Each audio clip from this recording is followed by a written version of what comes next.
যে ভোটের আগে যা বলা হয় ভোটের পরে তার চেয়ে কম করা হয়। সেইবার ভারতের মানুষ প্রথমবার দেখলেন এই উদাহরণ।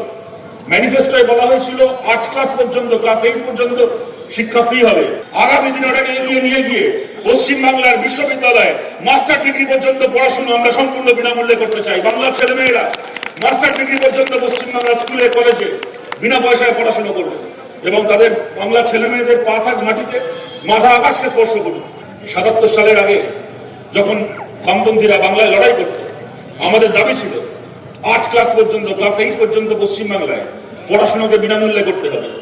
৭৭ সালের ইলেকশনে যখন যাওয়া হয়েছিল বামফ্রন্টের পক্ষ থেকে, বামফ্রন্টের ইশতেহারে লেখা ছিল সরকারে আসলে আমরা ক্লাস 8 পর্যন্ত পড়াশোনা পশ্চিমবাংলায় ফ্রি করব সরকারি স্কুলে। মানুষ আমাদেরকে নির্বাচিত করলেন, সরকার এলো।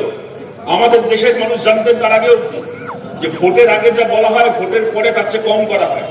সেইবার ভারতের মানুষ প্রথমবার দেখলেন এই উদাহরণ। ম্যানিফেস্টোয় বলা হয়েছিল 8 ক্লাস পর্যন্ত, ক্লাস 8 পর্যন্ত শিক্ষা ফ্রি হবে। সরকারে আসার পরে ক্লাস 8, 1 বছরের মধ্যে ক্লাস 10, তার 2 বছরের মধ্যে ক্লাস 12 পর্যন্ত, 12 ক্লাস পর্যন্ত জ্যোতি বসু, প্রমোদ দাশগুপ্তরা পশ্চিমবাংলায় শিক্ষাকে বিনা পয়সায় করলেন, ফ্রি করলেন।